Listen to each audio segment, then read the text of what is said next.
Hey everybody, thanks for joining me here and thanks for checking out my podcast. Don't forget to subscribe to my YouTube channel and click the notification bell for new episodes. You can also find Shine Without Shame on Spotify and Apple Podcasts. Today, my guest is Leigh Muro. A few years after graduating from the Medical University of South Carolina in occupational therapy, Leigh's experiences in physical rehabilitation fueled her intrigue to fully understand people as a whole integrated system. Leigh's journey began over 30 years ago with the study of CranialSacral therapy and Ortho-Bionomy, the Oneness model, and rapid resolution therapy. These systems opened a portal to understanding the depth and capacity of our human design and shaped her approach to healing. Leigh says that whether our wounds originate from physical, emotional, psychological, or inherited trauma, each system is affected by the other. Negative events in life, beliefs inherited in family systems, and or from culture create barriers to healing.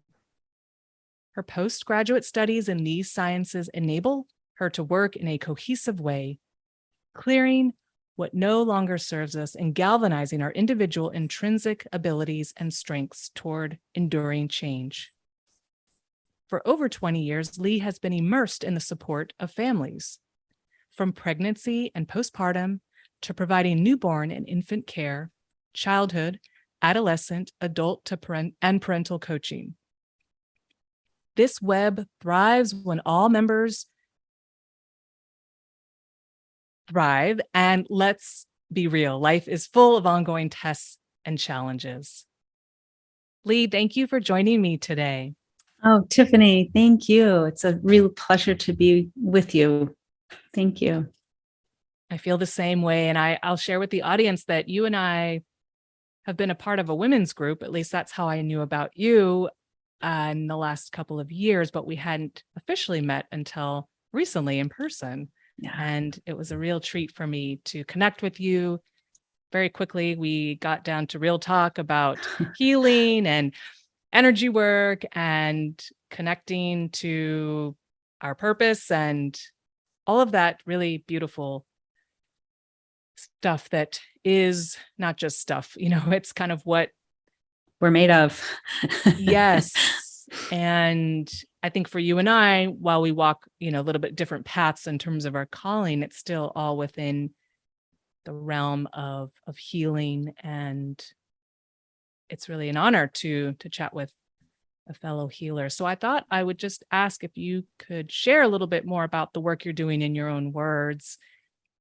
Sure. Thanks, Tiffany. And I love what you just said about, the many paths to healing, and one of the parts of my practice is I love collaboration.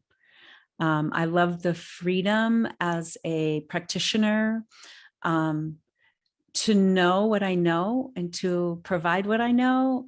And if I'm getting an intuitive sense or something physically is very obvious that is beyond what I can offer, that there are just many modalities working toward the same place, the same goal. And so I am a big collaborator, and I have a lifespan practice. In the bio, it talked about my work with infants. I would say in the last 20 years, that's kind of come to the forefront of my practice in terms of not marketing, but just what I've attracted in a way. I've never been a big marketer. I have had this beautiful bounty of just being able to really attract wonderful, wonderful clients. And I got into treating infants and newborns very soon after I became a mother. And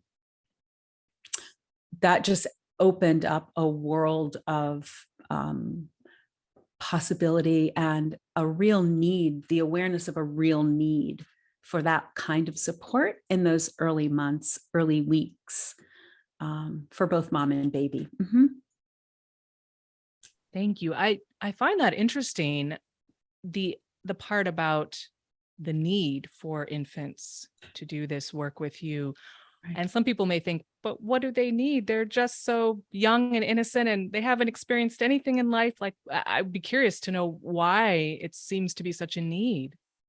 Well, those first, we have so many studies that talk about those first few weeks of life and how they really mold us and begin the molding and development of our neurobiology. We have moved away from having intimate community around the postpartum days and weeks, months. And so we sort of have babies and the nurse hands a baby over to you and says, have a nice life, And for many, many women, you've not even experienced much time being around newborns, much less caring for them, and in those cases, a book just isn't what's going to get you through those first early weeks. You're sleep deprived. You're really not in a part of your brain. You're not working from a part of your brain that is so cognitive and logical, right? Because you're having to respond to a human, and that is that's heart work. That's heart brain work. And many of our the things we prescribe meaning to, some of our own traumas will arrive, some of our feelings of inadequacy from inexperience, not being able to really grasp the necessary peace that's going to bring peace and calm. And many times just mechanically, babies aren't nursing well. Their systems are very immature, so they may not be digesting well. They may have many different mild ailments, but really aren't mild because they're influencing them, like things like torticollis. Even a mild head tilt can, depending on baby's temperament, aggravate them, create a lot of stress, prevent them from sleeping, or prevent them from nursing or feeding. So a lot of babies arrive because they're not feeding well or they're not sleeping well. And then we begin to just open up and kind of dissect where these problems are stemming from. Wow. That's a lot to take in. Well, for a new human to take in, there's just, like you said, and then never mind birth, it's the most traumatic thing we do physically that doesn't kill us, like we could never do it more than once. Right. Oh, yes. Well, I appreciate understanding more about some of the subtle ways that little humans do come into the world already having to kind of deal with life, the ways that they may be struggling or challenged. But it sounds like through the work, especially the CranialSacral work, I had never heard of the Ortho-Bionomy. Maybe you can speak about that specifically, but the CranialSacral work you said is the brain, but also, or the mind, but also the heart alignment. Did I understand that correctly?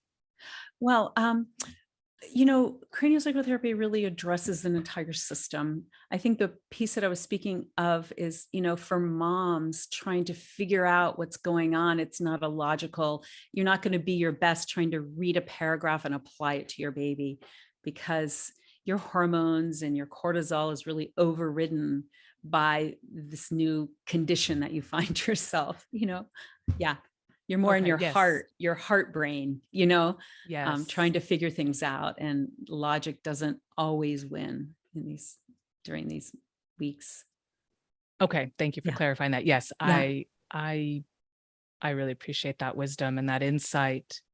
And Ortho-Bionomy, would you just say a little bit Sure. about what that is? Ortho-Bionomy is it's very similar in terms of goal and approach to the cranial-sacral therapy. It was developed by an osteopath, both being osteopathic kind of approaches. It's called kind of the homeopathic approach to body work, in that you're really tapping into patterns and systems in the body And you are using the patterns to help the brain recognize. You're using position, using energy, posture to help the body inform the brain of how a pattern is being held, so that the brain can then sort of, to really simplify, go back to the motherboard and go, oh, this is a tension pattern, right? And then it will go back to the motherboard and help that pattern release, because the body is magnificent. And anytime, if we stumble, the brain instantly will create a pattern to keep us from falling, right? If we've sprained an ankle, it's established as a pattern to protect us, and that's instantaneously, and it's below the level of consciousness. Sometimes even after a bone is healed, or you didn't end up stumbling, you'll find, wow, I've got this kind of tension that I wasn't aware of before. And if it kind of holds on, then it can begin to just, these compensatory patterns that are natural, normal, and helpful in a moment can become part of how we begin walking. Oh yeah, ever since I did that thing, I'm just noticing that my opposite hip is a little sore. So what we do is we try to go in and use position, energy to tap into patterns to help the brain it's really self-correcting in a way, much like homeopathy uses mirror neuron, this mirroring to help the body recognize what's going on and then promote healing from within. So it's also an education process. It's like somatic education in a way. Right. Yeah. Okay. That's cool. I'm glad to know about that. Yeah. As well. And it's so gentle. That's the beauty of it. It's very, very gentle, very subtle. And you're always just kind of meeting people however they need to be met. Sounds useful and intentional. Yeah. So appreciate that. And I know that's needed so much more in all of the healing, health, medical realm of life. So I'm glad that there are ways and practices and processes that, have been around for enough time that people can start to trust them and know that results truly do. Yeah. It's happen. My joy. Yeah. It sounds like it. This made me think, as you were describing the birth aspect of life, little humans coming into the world and having often challenges and needing assistance, and mothers and parents offering that support. And I couldn't help but think also about the idea of shame, and shame being a part of life, experiencing shame, even being shamed, even sometimes when the intention isn't necessarily to shame someone, it does happen. But I, as I talk to more people through the podcast and also just out in the world, and in my own coaching work, I've come to understand that shame for many of us is experienced when we are very young, maybe even before we can fully articulate our thoughts and our feelings. And I was just curious, because, this is something that I want to help people understand, how can shame impact us, mind, body, and spirit, Right. But also explore this idea of how it can, if we experience it early on in life, how it can stay with us until it gets addressed or acknowledged. And I was just wondering, through your work, how shame represent or appears and manifests, and how you approach that aspect. So I guess to unpack that a little bit, let's kind of start from the beginning. Is that good? So, as you know, and many of your guests know, if they're following your podcast, that shame is, one of the very primitive reflexes. It's part of a primitive reflex: fight, flight, fawn, right? It's the fawn freeze. And newborns don't really know about running away or fighting, right? And so they're their instincts are to just, kind of freeze in time in a way. And so there's also research that talks about just a propensity, like some, every baby comes in different. Some are easy to soothe, some are not. Some are very docile and some are a little more feisty. And one of the great, the things that I'm most grateful for is that I've been able to sit with like hundreds of infants and have a sense of, they come as they are, right? In their own perfect imperfection, like all of us. And this little soul is awakening to this new life, and it's approaching it as it will, so I remember I've been told parents certain things, and they'll come back 4 years later and they're like, you told me he was going to be really funny, and he is, so they are who they are, and they manifest certain characteristics very early on. With regard to shame, I often see moms where the breastfeeding relationship isn't working out. There's a lot of expectation around it without a lot of support. We all sort of go into it believing, oh, the baby comes, you put them on the breast, everything is lovely. And to get to me, I'm kind of become the 911 lady. So they've been to breastfeeding specialists. Maybe they got some in the hospital. Maybe the nurses helped. Maybe the advice was sometimes good, sometimes brilliant, sometimes not so good. And so they're kind of in a condition themselves, the mothers, they're in a heightened state, they're sleep deprived, they're very invested, and they feel like they're failing their baby. So right there is a shame response coming from mom. And how do babies read that, right? We don't know. These are mysteries, right? So I sometimes feel that when a mom has a certain level of frustration or self-deprecation, or it affects how she approaches her baby inadvertently, with no ill will, it just is natural, right? And so I wonder if sometimes it can just begin with just subtle facial expressions, or a little detachment, or a little frustration.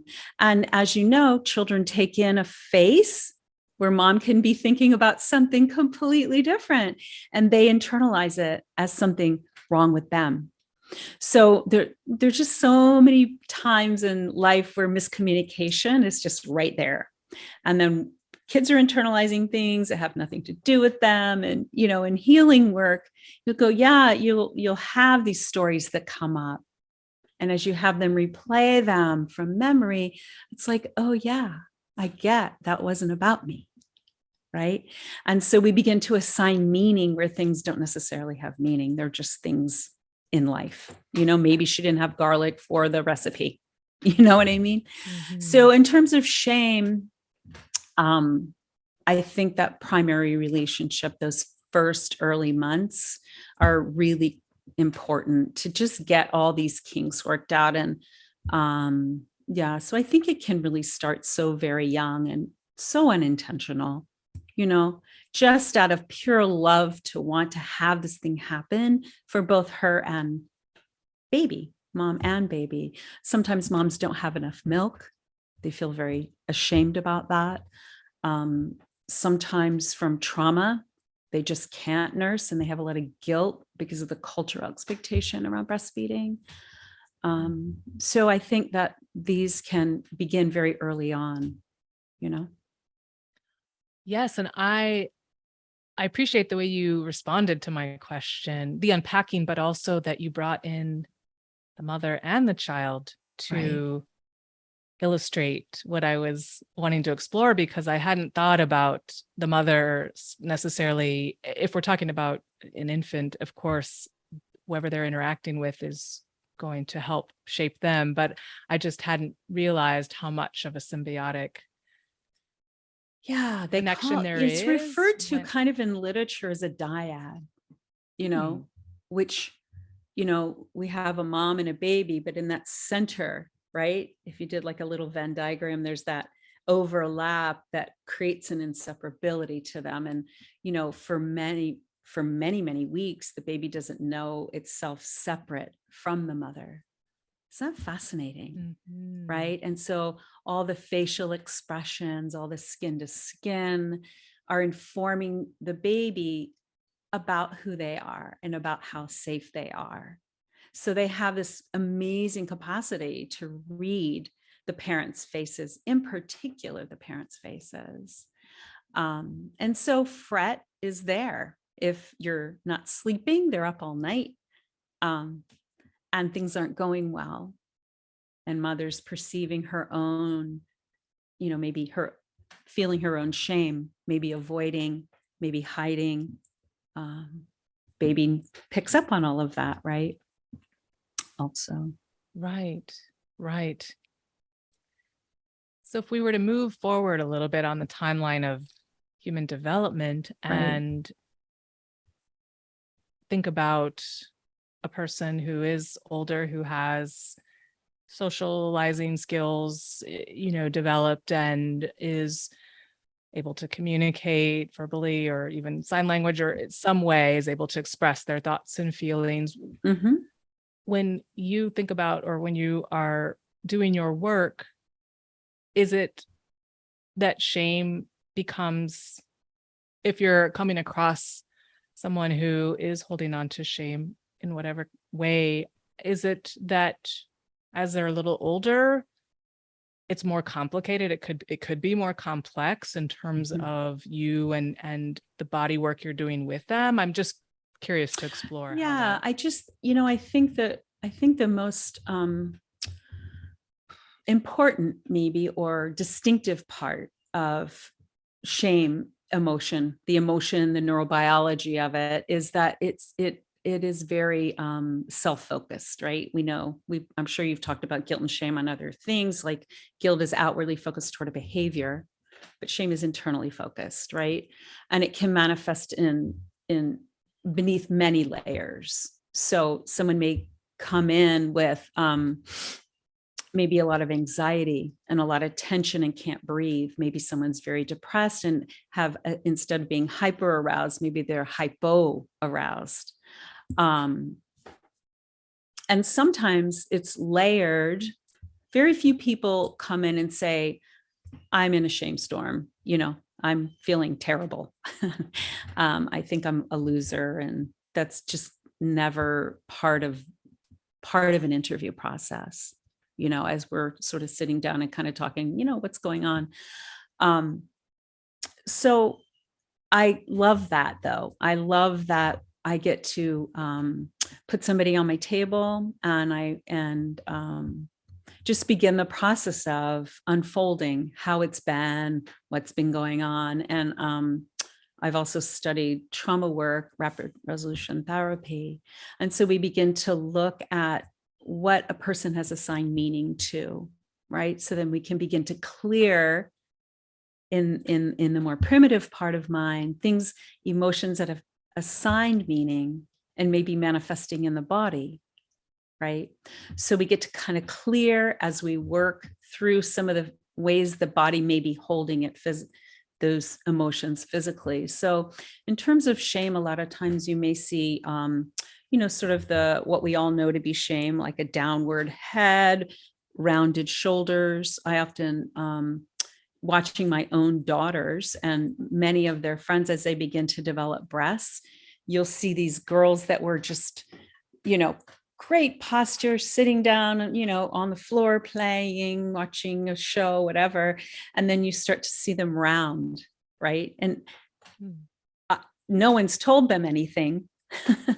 It's just the culture around and maybe glances and people noticing, right? And so all that under, nonverbal, right? Because a lot of the shaming comes from a more primitive part of mind, taking in, oh, something wrong here. I'm getting this kind of weird attention. Something's wrong with me, right?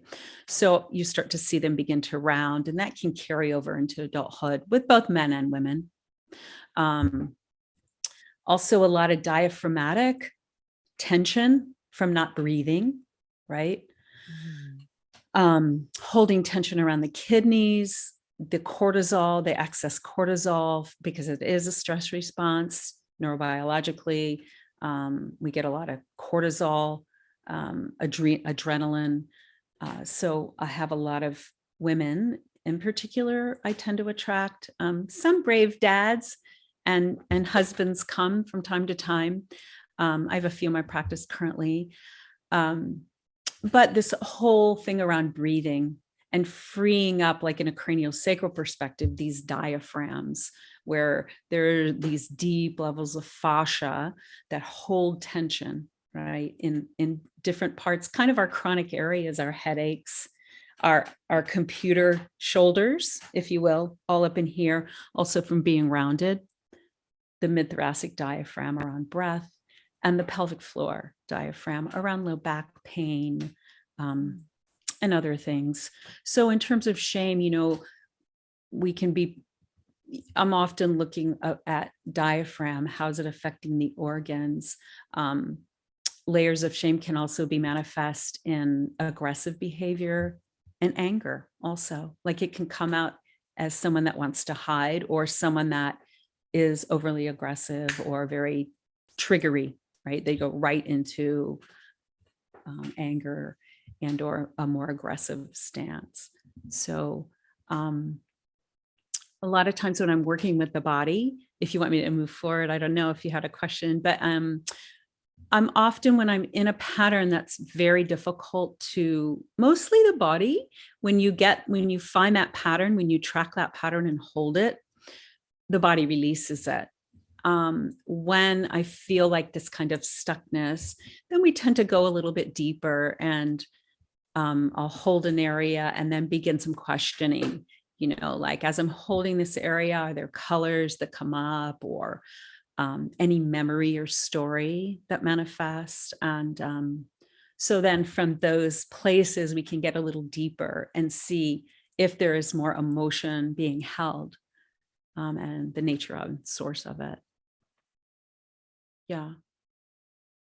I took in a deep breath, because as you were continuing to describe how shame can be held in the body and how the body responds, and over a long period of time, I just thought, oh, so many of us experience shame, have held on to it, maybe haven't been aware that we've been holding on to it. And I just think there's so many people who are probably not feeling amazing as they walk around the planet for a number of reasons. And not that shame is the only reason, but since the feeling of shame, the feeling of, thinking that, or feeling that you are bad, or that you're not worthy, or that you've done something that's wrong, and that you are wrong. That you are wrong. Exactly. Right.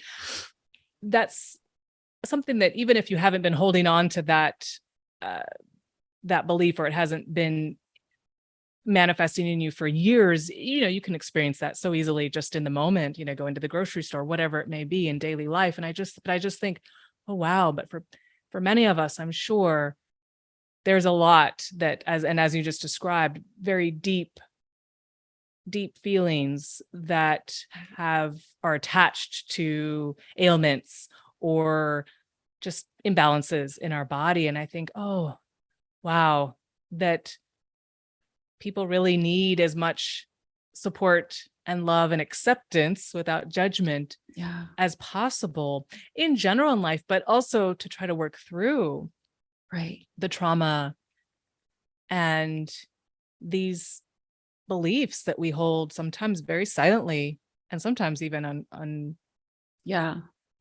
subconsciously. It's powerful to think about how pervasive that could be for all humans.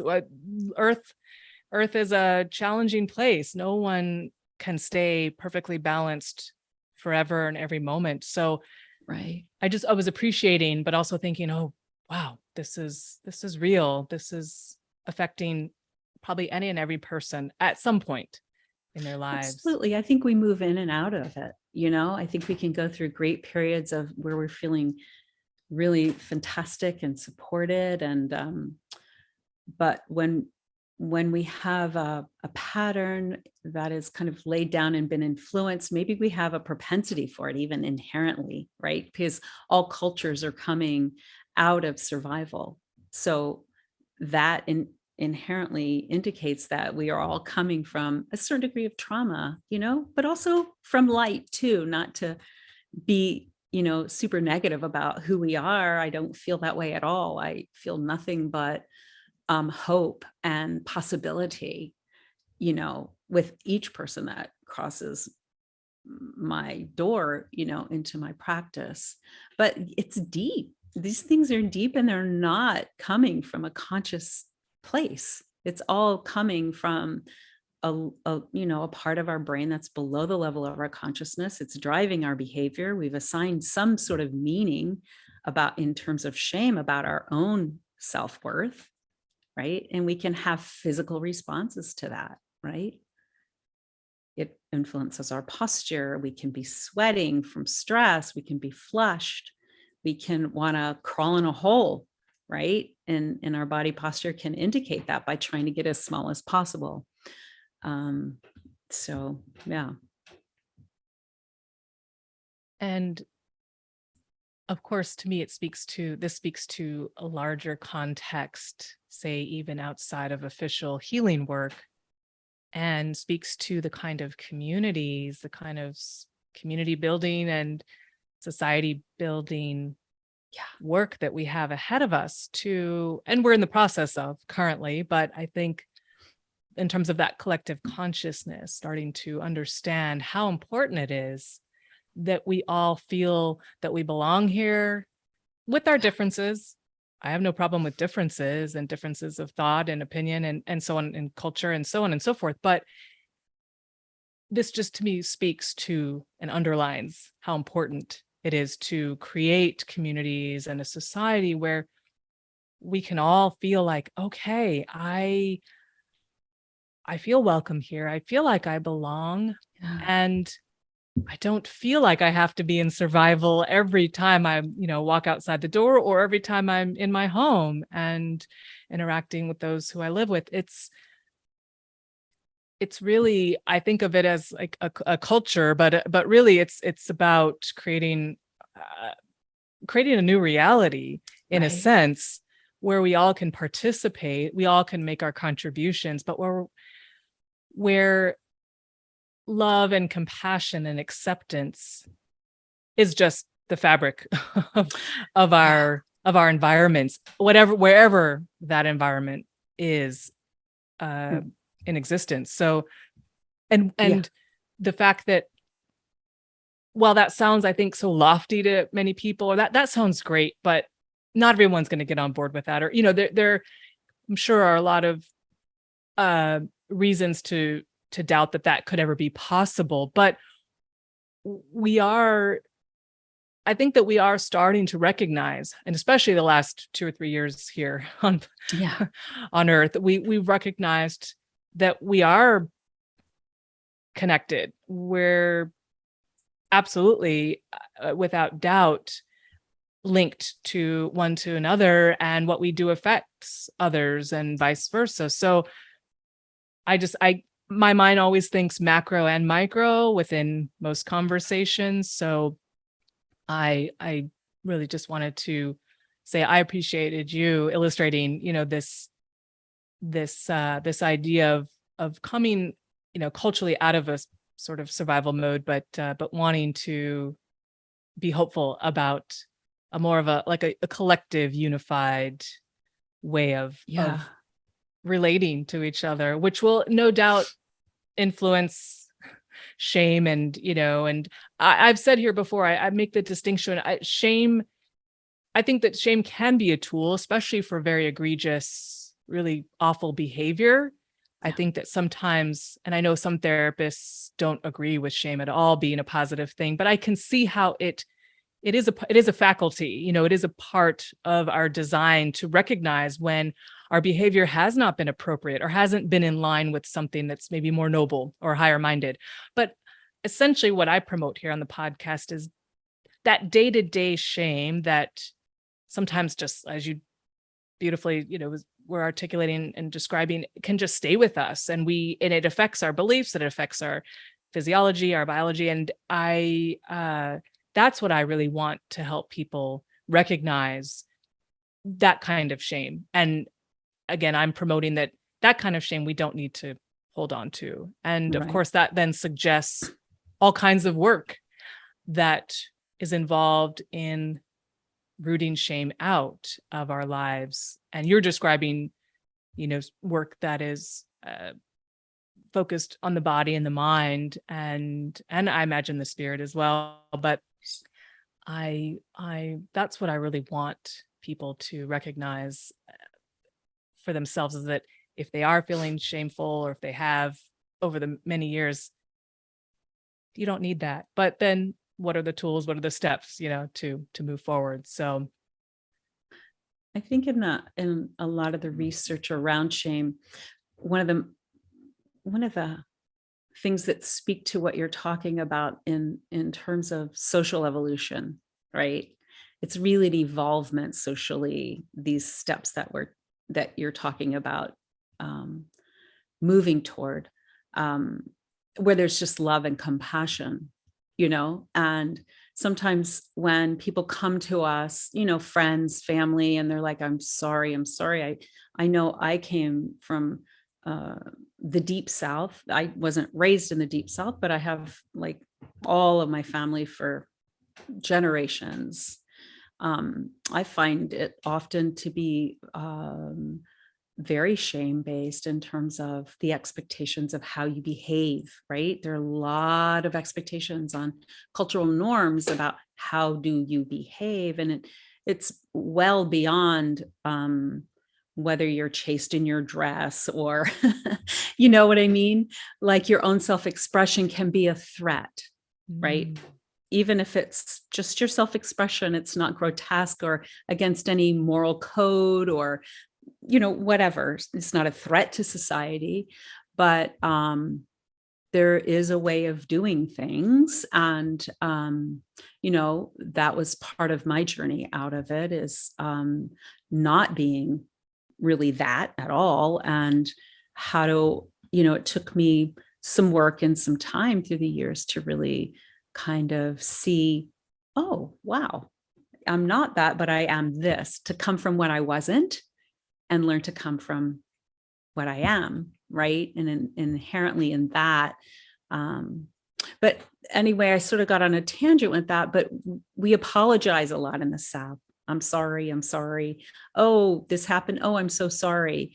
But if someone, the social evolution is more around not, and I'm sorry you're feeling this way, but oh yeah, I've been there. I get it.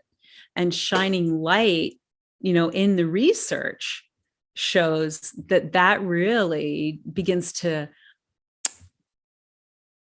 I want to say, break down, actually neurobiologically, the need to hide, just that compassion, that empathy, because when we're sorry for someone, we were in a workshop together a couple of weeks ago, and we were talking about, sorry really doesn't give credit to a person to be able to be resilient, to be able to get out, of a hole that they find themselves in. But if you're like, yeah, I've been there, I get it. That dissolves instantly this sense of isolation and need to hide yourself, that is so inherent in the emotions of shame, or the behavior response to the feelings of shame. Oh yes, I did appreciate what you called a tangent, which I just thought was an illustration, an example of your point about the Southern culture, which I'm not so familiar with. But the idea of expectations, I certainly can relate to that in my own family culture. Right. Not talking about ethnic or national culture, but the expectation the expectations that were put on to me as a female, I fully haven't, I'm sure, even understood all the subtle expectations. We're all working together here. I can tell you that I've come to understand the big expectations that maybe were or were not expressly communicated to me that were about me being female. And I recognize as an adult why I was pushing back when I was very young against one parent in particular. And those expectations that parent had were just because that's what they were taught, and those were the values they held. It wasn't because they were trying to just be, evil or tyrannical. But I recognize as time has gone on that I just didn't like that these strange expectations, what I felt were strange, were put on me. It's like, well, I'm me. Like, why are you telling me I should or should do that or can or can't do that? And a lot of it was just mannerisms that a young woman or a woman is supposed to do or not have or not, have display in public.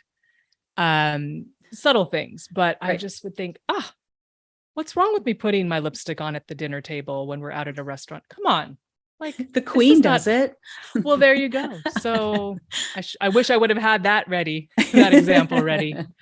I was very happy when she did that. Yes. It released a lot of pressure in my family. I hear you. That. I get it.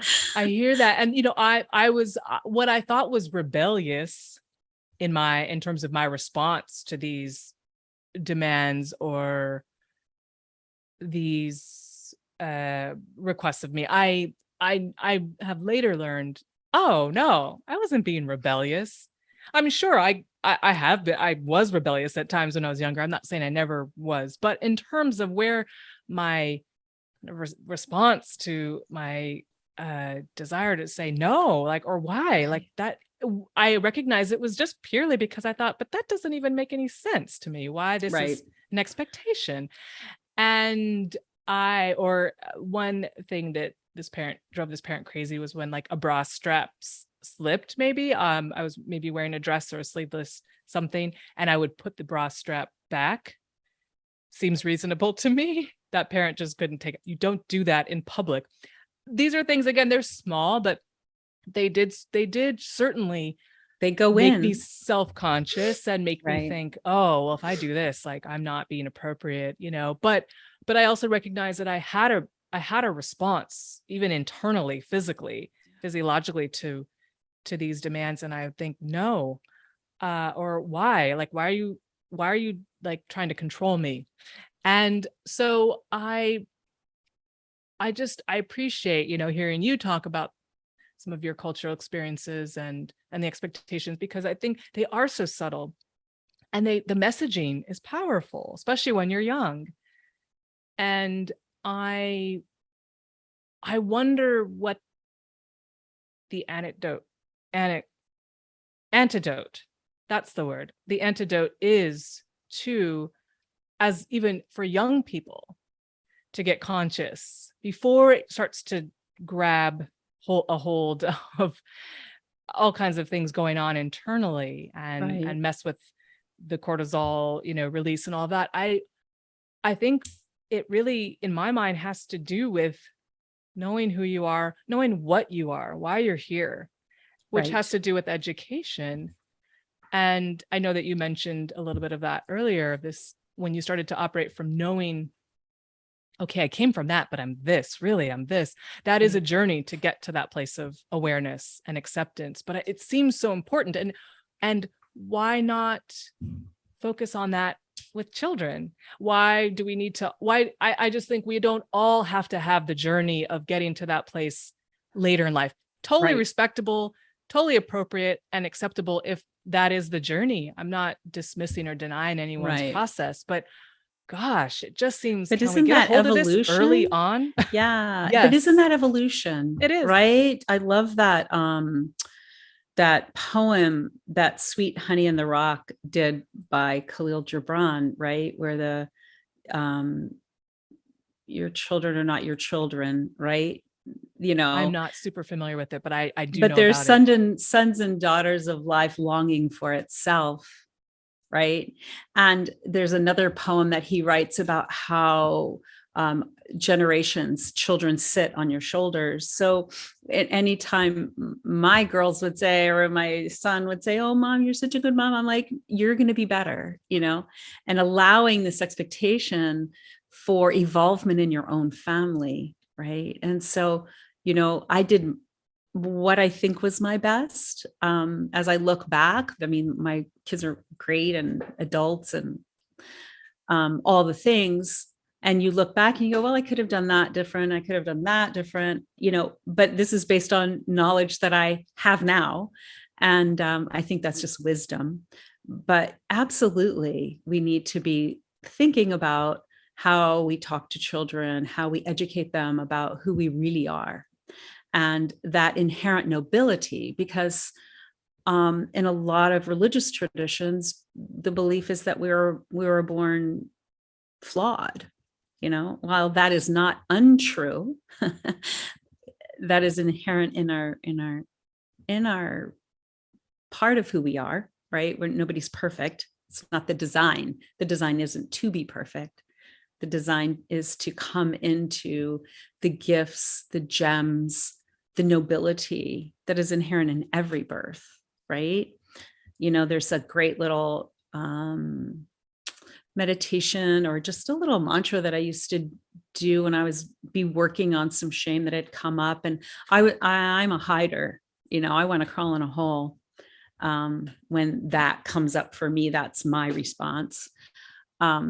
But there's a beautiful little self-affirmation, I am birthed, therefore I have worth, and if we gave that to every child and began to talk when their self-talk was negative, or they began to talk about themselves as, we have this language about, oh, you're a loser, this, that, and the other. Oh, I did this thing. I'm such a loser, right? That's so internalizing maybe some embarrassing moment, or maybe you could have done something better. It's not that we're all never making errors or mistakes, but they're really just to inform us, right? They're for us to learn from. And being able to have conversation and language at an early age can really help a child make a distinction between something they've done, right, and who they are. And so therefore we can just avoid this thing around, like in rapid resolution, we talk about, it's the meaning that we associate with the emotion. The emotion's there primitively to get us to do something about it or to stop something from happening. And it's in general for our protection, but it's the meaning we assign to it. And if we can begin to interrupt and wedge those tendencies that may even be inherited, may be a part of your epigenetics, begin to interrupt that with dialogue and honesty. We could really change and evolve our communities and how we participate with one another. Yes, I am hopeful as well. I'm hearing more people and more men talk about, for example, going to therapy.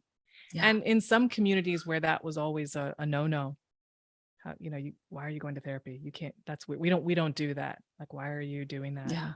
That's strange. That's weird. Why are you giving someone your money, to talk about your problems? But it seems as though there is a consciousness that is evolving, and more people, not just men, but it's hopeful when I hear men, because traditionally the male culture doesn't express seen as emotions, but right. not in terms of they may express, more of an aggressive or maybe sometimes anger, disappointment, but maybe they aren't able to always connect to the whole spectrum of emotions that Right. maybe women for the female culture has had more experience at accessing. So that is encouraging. I think it's so encouraging. I love it. And I love that. I think a lot about evolution and how in culture things become part of the language. And so even if men per se aren't in therapy or whatever, there is a more languaging around processing and self-accountability. It's not seen as a weakness as much. We have a long way to go, but not necessarily as a weakness. And I love that, it's like that thing about the 100th monkey. Do you ever hear, like, when the 100th monkey washed the banana on the island, all the monkeys started washing the banana? It's like how brand new children already know how to swipe an iPhone. Okay. They're much better at it than we are in my generation. But I think that there is a lot more opportunity for vulnerability in the in men in that gender, without it being perceived necessarily as weakness, not across the board, but more and more. And I really love how I've seen in my practice, the millennials and the Gen Z, dads, as they're coming through, right? Because I get to watch all these generations before me and just really appreciate how couples are even evolving, dads being much more involved in the care of, like, the basic care and well-being of children, and then also just supporting their wives a lot more. And I think that being in kind of the trenches really helps all the understanding, all the bonding that's so essential for babies and children. And probably a lot less shaming, right? Because when you're in the trenches, you become very aware of how hard it is and how many times you have to pick yourself up and, brush yourself off, forgive yourself. You're going to make your mistakes. And the more you're in it, the more opportunity for healing and growth there is. That is quite an insight. And I imagine, I'm not yet a parent, I plan to be, but I imagine that when you're in the trenches, especially in those early, weeks and days, weeks and months with a newborn, that you also have more context for what might have come before something something happened with the child, or why, the mother might be distressed about. So there's more context. And not to say that means you have to be home all the time, but I mean, I think that it just gives you a better understanding and an awareness of, oh, okay, I see how this is all coming together, and I understand it more, and I have the context for why someone might be distressed, or there might be a certain emotion or tension in the house, or what have you. Yeah. Nothing like experience. It's easy to walk in a room and see how things are not working. That's right. Right. And then begin the shaming process of, we don't do this in this house. And, just all that languaging, that kids are like, oh my God, you just walked in, but I think when I'm seeing just more of a sharing of roles, and in both, even in same-sex couples, not, because it's a part of, it's all a part of my practice, but even in same-sex couples, just when both people are involved, you can just see there's a lot more ability for flexibility emotionally, right? That's how we develop it, right? Because we love our children, right? We love them in a way that is quite unique. And it's part of the design, right? And so the more you're in it, and the more you struggle, also the deeper your love. So, yeah. I do appreciate the aspect of evolution and your comment about, as a parent to your children, saying, you're going to do that better than I did, or differently, but it'll be better. And we'll be moving along the path of evolution. That is so important. And I have heard more parents say things to that, to that idea. And it's so important. I've reflected on this idea on the podcast before, I think once before in a conversation, the idea that when previous generations would say, well, I want better for my children. I imagine when I reflect on that, that many times they meant materially better. And there's nothing wrong with that. I do understand where that is coming from and where what the desire is. Now, though, I wonder if part of that wanting better for your children also includes something that is more about how you like prospering in life, but not just materially. I would maybe use the word spiritually, or just in terms of this idea of healing the trauma or the wounds. There is a spiritual component to that and an evolution. And I wonder now if parents maybe are starting to think about that, or if that is going to come more into the culture uh, that is wanting better, but again, not just being the material. Yeah, I love that. And I think that's true. You know, I'm hopeful that that is true. And at least in my practice, part of my bio, I talked some about parent coaching, and they don't necessarily come in to sit down across from me for parent coaching, but it's all happening very naturally and kind of spontaneously as I'm working with the baby or the child. But yeah, I do think that we're thinking a lot more about who is this person in front of me? You know, it's not just my job to get them in line and make sure they're educated and making money in a certain way. But who we talk, I've done some work. One of my collaborations is with a dear friend that's also a homeopath. And we talk about different constitutions in children, right? Like how they come, right? Again, and how we move them through certain phases. And there's certain constitutions that are pretty stubborn. And as I've learned from her, regional, which I find fascinating, fascinating. And so without any judgment, how do we help children move? How do we parent individuals, right, in families, right? Because you can have multiples and, it's not just all line up.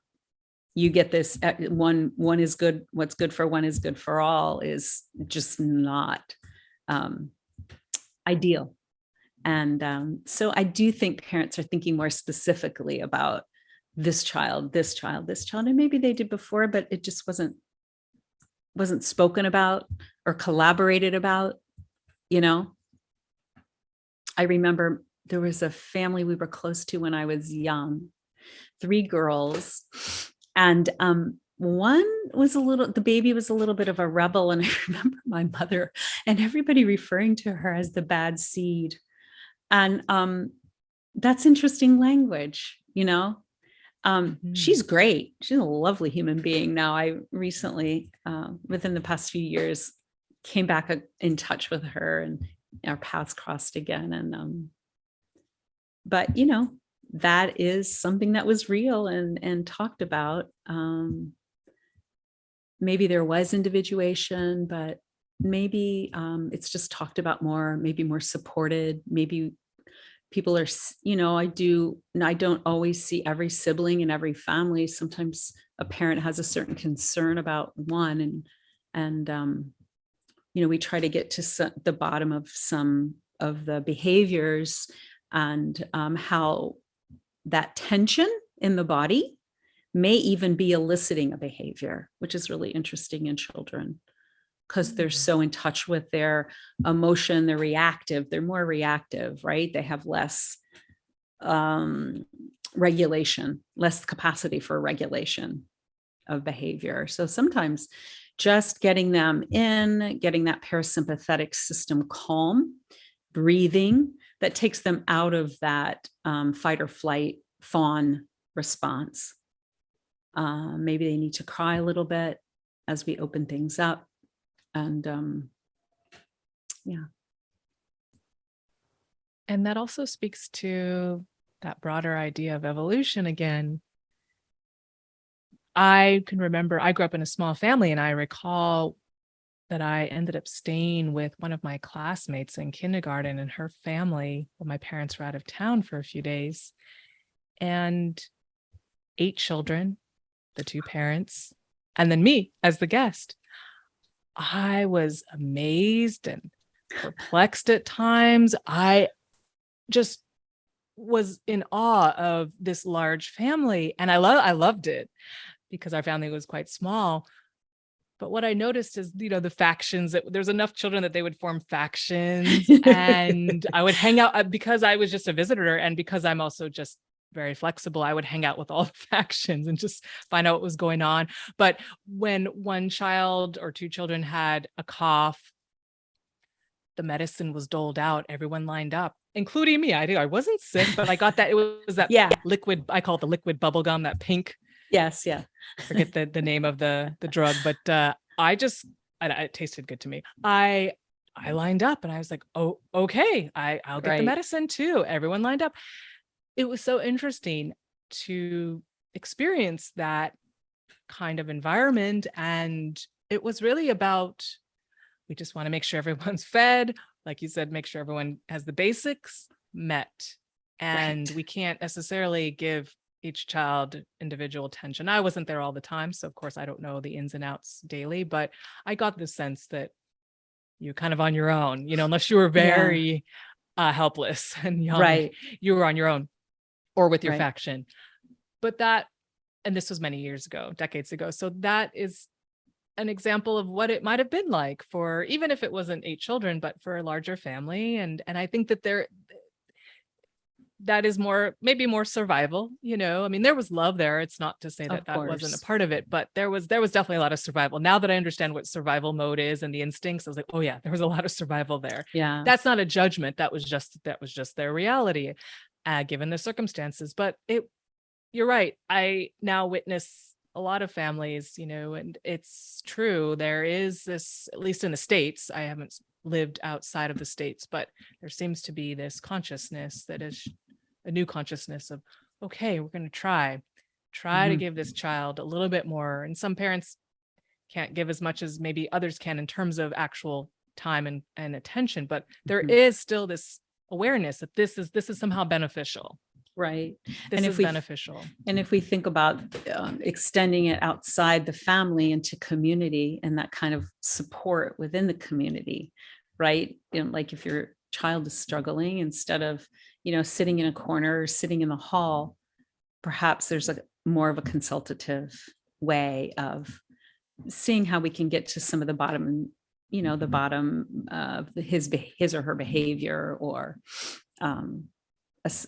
assessing what's going on in the family, what's going on in the classroom dynamic. I think there's a lot more thought and emphasis here, right? Because we're faced with so many mental health challenges, right? Yes.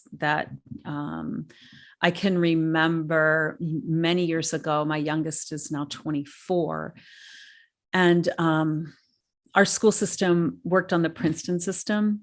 And so we had K1 schools, 2, 3, etc.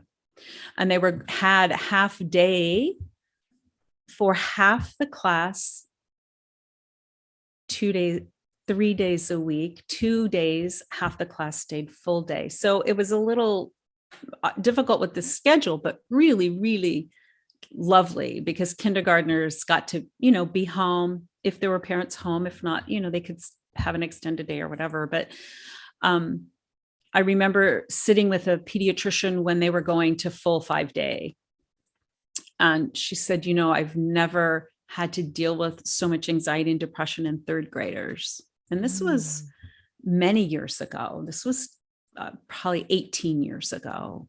And I think we've only seen that build in terms of our awareness and the increase in mental health challenges in children, So I think we really need to have languaging and awareness and love, so much love, and patience and compassion, etc., as they're on their little journey in a very uncertain world. Also, nothing like I grew up in, for sure. Yes, it's something you just said made me, or what you just said made me think about the idea of a whole being, more holistic or whole person. Yeah. We're starting to address the many facets that we understand, Right. part of the reality of being a human. And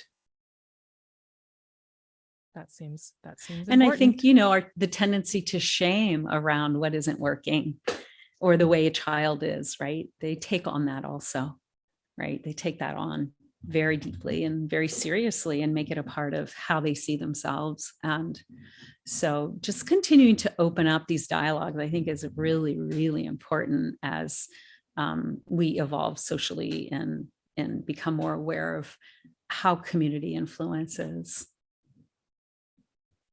I agree. And I really care about people and Yeah.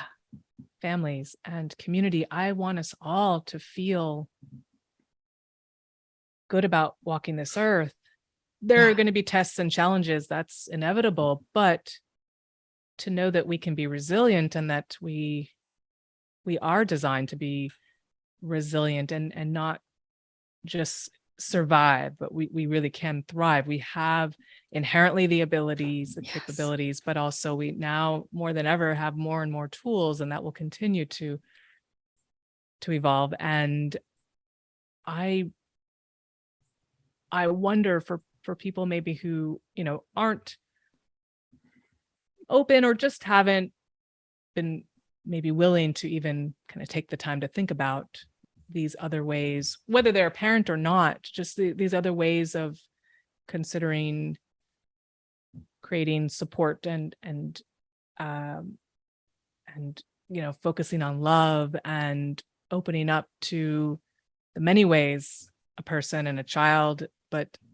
can operate in the world and still be valuable and still make a valuable contribution. To me, that's what it's about. Like, aren't we all here to offer something that comes from who we are as individuals, and then that obviously is a part of a collective?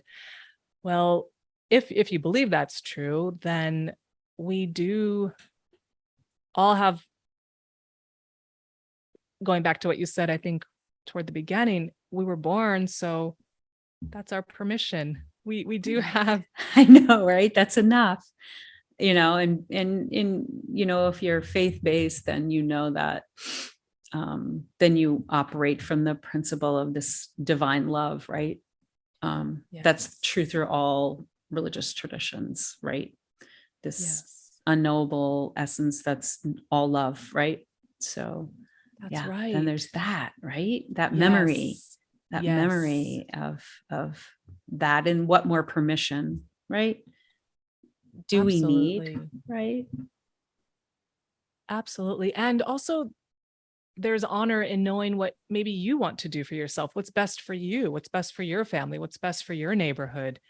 It doesn't have to look one way. And I think that the studies that are being done around all of this work that we've been talking about, all of these challenges, and the experts and all the people who are focusing on the area of healing and all different kinds of healing modalities, that's all so important. Yes, absolutely. Because we need to understand, we need to have the knowledge and understand, so we know then what kind of tools to create and resources.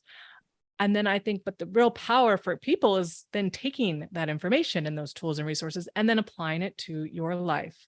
What is going to be best for you? What is going to be best for your family? So on and so forth. Expand that out, neighborhood, community. And there's power in the process.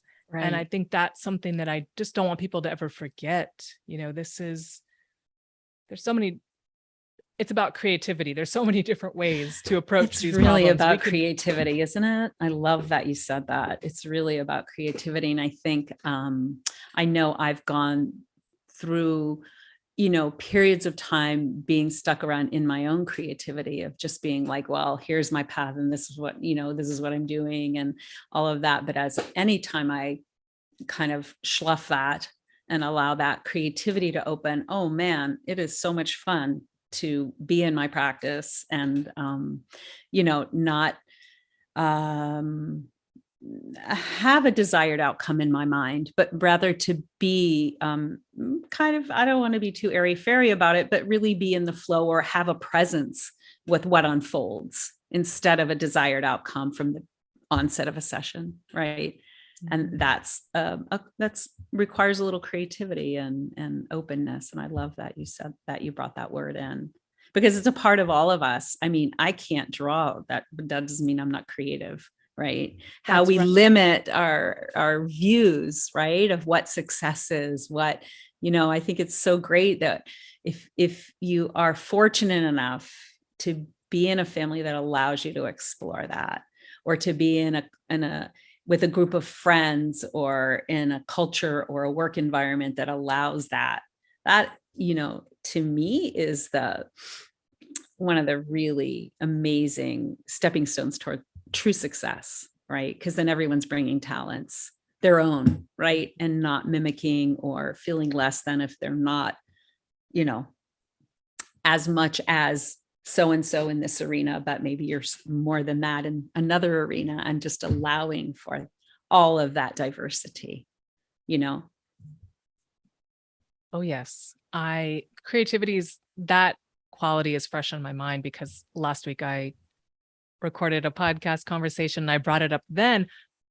It was in the moment. It wasn't something I planned to say, but we explored that a little bit. And so then it's still fresh on my mind, but it seems so appropriate to what you were describing, or what we were just talking about. And so yes, it is about imagination, and it's not about being an artist. Sure, creativity is used when you're an artist, but at every realm of life, it's an opportunity to explore challenges, get creative, be imaginative, and make your contribution, your unique contribution. So yes, it's a quality I treasure more and more, because I think I was always under the impression that creativity was about somehow the arts or the crafts, or I'm so grateful it's not, because it just applies to everything in life. So and I think it comes with an energy that means, to your point, that we don't have to, if you're trying to solve a problem for yourself or with a group of people in whatever context, we don't have to have a desired outcome. Let's just get to a place where we are following truth, and where we come to a place that serves us all. Right. And genuinely serves us all and our needs.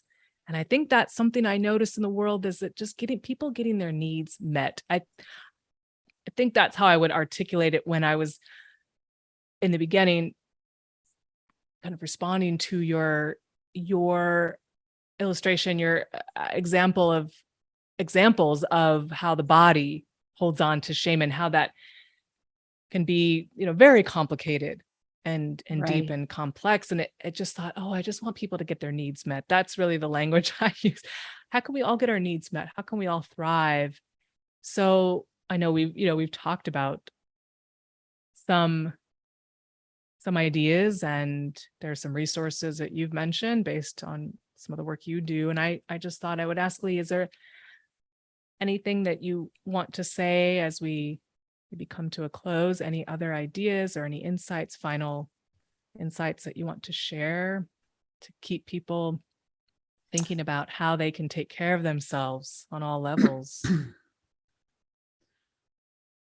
I think that if we sort of blew up the idea that needing or seeking help is not a form of weakness, to not knowing all the answers is not a weakness.